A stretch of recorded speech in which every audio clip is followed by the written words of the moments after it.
Component ya 4 tunaita component ya distribution.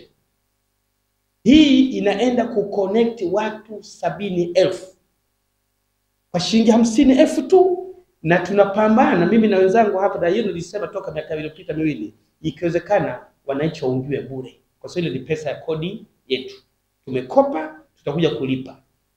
Na hawa watu 70,000 ambao watakuwemo katika mkumbo ule ndio kama Hawaki na Cheju. Maisha watu wa Cheju ni magumu, huwezi kumchaji 200,000. Tuko pamoja?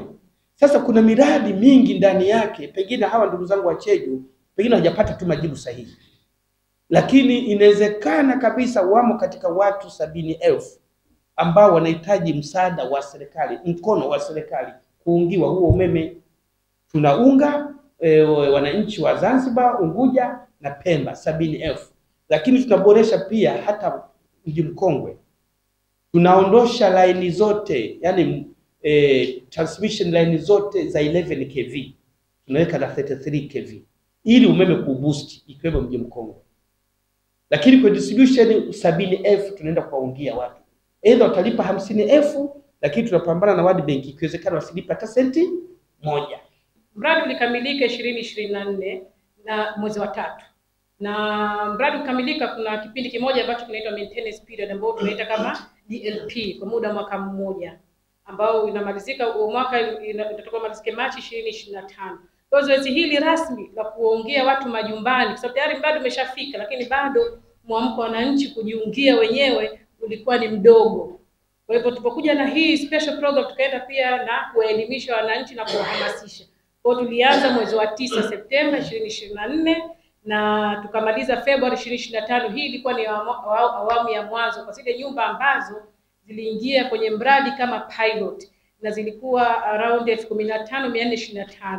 Hizi ziliwekwa mita na mradi, ambapo tayari ilikuwa inakuwekea mpaka nje ya nyumba yako, na kutengenezea slab na kuwekea mita. Baada ya hapo wewe uvute tu au unganishe na lile bomba la ndani ya nyumba yako, lakini bado wananchi wengi walikuwa hawana mwamko. Kwa hivyo na maana sisi kama wizara tukachukua juhudi pia ya kutoa elimu na kuwaunganishia.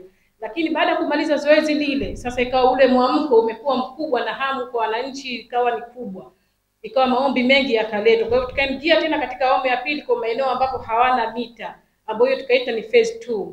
Phase 2 ilikuwa target yetu ni nyumba 8,000, ambayo hii tulianza March 2025 na mpaka sasa hivi tunaendelea nazo, na sasa hivi takriban nyumba 6,000 tayari tumeshazikamilisha kuziunga. Wizara kama wizara tumeliona hilo, even though kwa sasa kama tunavyojua 70%, almost 70 ya Zanzibar ni mawe na sehemu ndogo kabisa ndo mchanga. Kwa hiyo kwa hatua za kwanza tumeanza kulipa upaumbele swala la mchanga, na tumeshaanza kufanya upembuzi. Tumefanya upembuzi wa awali, upembuzi wa kinifu wa uingizaji wa madini ujenzi kutoka Tanzania bara, kuangalia namna bora tutakavyoweza kuingiza madini ya ujenzi kutoka Tanzania bara, kwa sababu kama tunavyojua Tanzania bara ni kubwa, na madini ya ujenzi ya Tanzania bara for years yataendelea kutumika kabla ya kusema kwamba yamekwisha. Kwa hiyo tutaangalia njia hizo za kuanza na mchanga, lakini na haya madini ujenzi mengine nayo tutaangalia namna bora ya kuingiza, ili kwanza yafike kwa wakati Zanzibar, lakini pia yawe katika bei ambayo mwananchi ana uwezo wa kuyatumia.